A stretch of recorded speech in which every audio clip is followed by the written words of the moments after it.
Ochoa es periodista. Está en Mañanas Blue.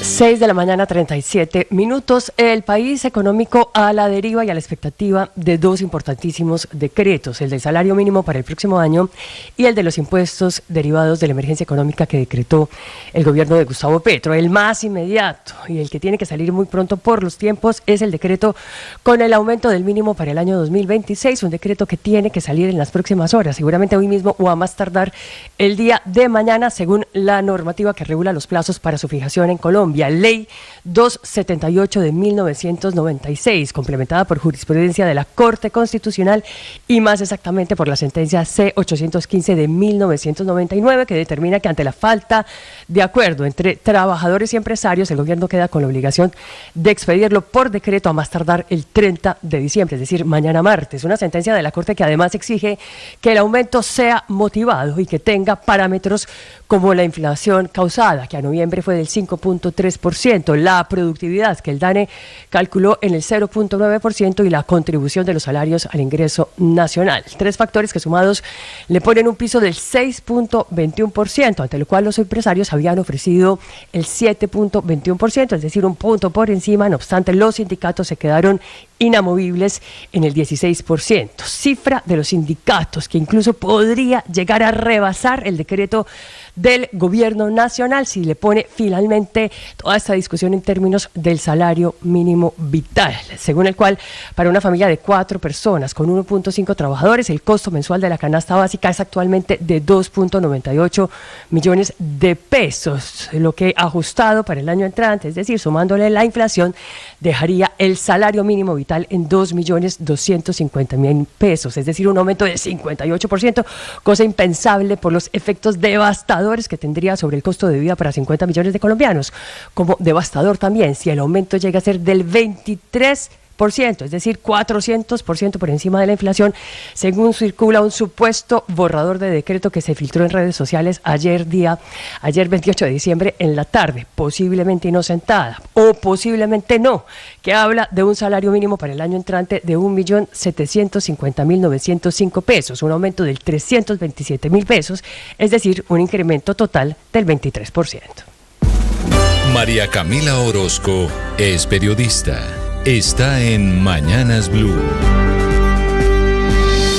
Son las 6:40 de la mañana. El gobierno no ha encontrado la fórmula precisa para conjurar la grave crisis de orden público. A pocos meses de irse del poder, el presidente Petro volvió a sacudir la sábana para hacer su tercer cambio de cúpula militar. El nuevo barrido es con el pretexto de la seguridad y de la democracia de cara a las elecciones presidenciales del próximo año. Así las cosas, sale el general Luis Emilio Cardoso, traído del retiro, para asumir como comandante del ejército, y llega a esa posición el general Roger Gómez Herrera. Y de la comandancia de las fuerzas militares se va el almirante Francisco Cubides y llega el general Hugo Alejandro López Barreto. Para las Fuerzas Aeroespacial Colombiana llega el general Carlos Fernando Silva en reemplazo del general Luis Carlos Córdoba. Los únicos sobrevivientes a este remesón son el almirante Juan Ricardo Rosso Obregón, que se mantiene como comandante de la Armada Nacional, y el ministro de Defensa, el general Pedro Sánchez,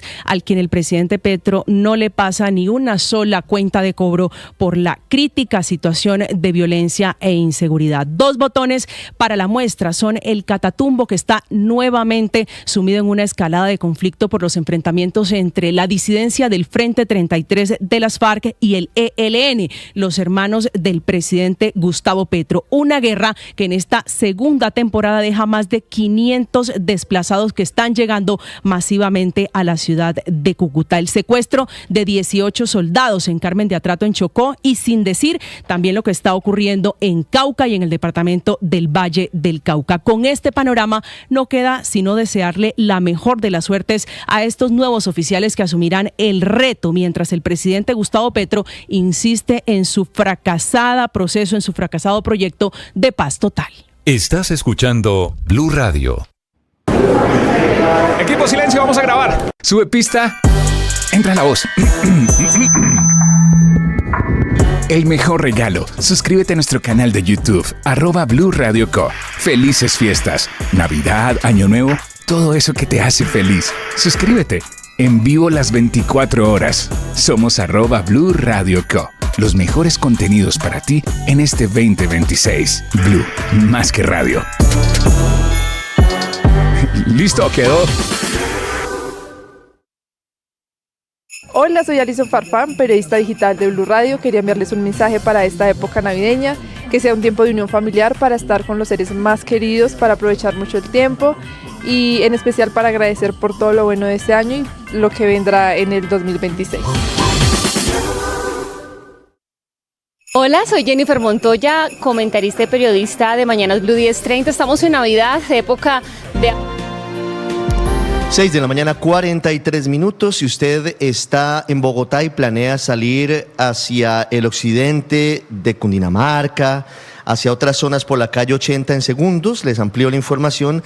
Hay alta congestión vehicular a esta zona. También les tengo noticias sobre la cesión que acaba de confirmar Ecopetrol de uno de los proyectos más controvertidos. Están relacionados con el apartamento de Ricardo Roa y Serafino Diácono, uno de los hombres fuertes del mundo del petróleo. Antes, saludo al Padre Linero, 643. Padre, buenos días. Buen día, Ricardo, un saludo especial. Comienza a finalizar el 2025 y nosotros siempre con la mejor actitud. El verbo es agradecer. Todo lo que pasó, agradecer. Eso sí, hay que estar atentos, pilas, porque el futuro lo tenemos que construir nosotros. El futuro es consecuencia de nuestras decisiones y entonces hay que saber decidir bien. Desde la Samaria, un saludo especial, Ricardo. Un saludo, Padre. Yo creo que usted no es de la generación que creció soñando con Brigitte Bardot, ¿o sí? No, yo no soy... No.